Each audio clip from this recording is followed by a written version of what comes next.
আমাকে বলছে রাজাকার। শুনে রাখো চট্টগ্রামের লক্ষ লক্ষ জনতা, পার্লামেন্টে যখন আমাকে এই কথা বলা হয়েছিল, আমার পার্লামেন্টের কলিগ জাফরুল্লাহ চৌধুরী সাহেব বসে আছেন এখানে, জাফরুল ইসলাম চৌধুরী বসে আছেন পাশে, প্রধানমন্ত্রী সুদ্ধা, অন্তত ৩ শতাধিক পার্লামেন্টের সম্মানিত সদস্যরা সেদিন বসা। 1997 সনের বাজেট বক্তৃতা যখন আমি করতেছিলাম, ডক্টর কুদরতে খোদা, নাম রাখছে কুদরতে খোদা, আসলে গজবে খোদা। এ লোকটি নাস্তিক, ইসলামের চূড়ান্ত দুশমন। তার প্রণীত শিক্ষা ব্যবস্থার যখন সমালোচনা করছিলাম, ট্রেজারি বেঞ্চ থেকে আমাকে বলা হলো রাজাকার। আমি আমার সমস্ত শক্তি একত্রিত করে বলেছিলাম, শুধুমাত্র হিন্দুস্তানের রাজাকারেরাই আমাকে রাজাকার বলতে পারে।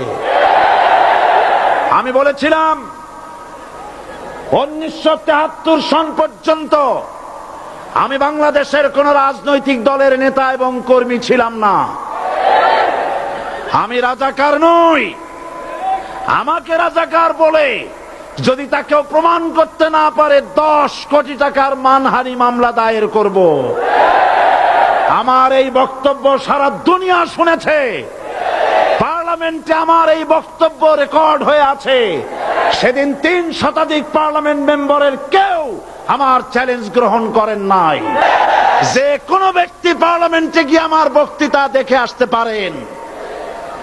এরপরে 1997 সনের 7ই অক্টোবর দৈনিক জনকণ্ঠ পত্রিকা যখন আমার বিরুদ্ধে লিখল, সেই পত্রিকায় সাইদির ওপেন চ্যালেঞ্জ 8ম পাতা, 1997 7ই অক্টোবর, এত বড় 2 কলমে হেডিং। সেখানে আমি বলেছি, বাংলাদেশের সকল সাংবাদিক, গোয়েন্দা বিভাগ, বাংলাদেশের সকল বুদ্ধিজীবীকে আমি আমার পিরোজপুরে আমন্ত্রণ করছি। আমার উপস্থিতিতে যদি কেউ প্রমাণ করতে পারে বাংলাদেশের স্বাধীনতা যুদ্ধের বিরুদ্ধে আমার কোন ভূমিকা ছিল, সজ্ঞানে স্বেচ্ছায় জাতীয় সংসদের সদস্য পদ থেকে পদত্যাগ করব। 3 বছর পার হয়ে গেছে, আজ পর্যন্ত কেউ এই চ্যালেঞ্জের মোকাবেলা করে নাই।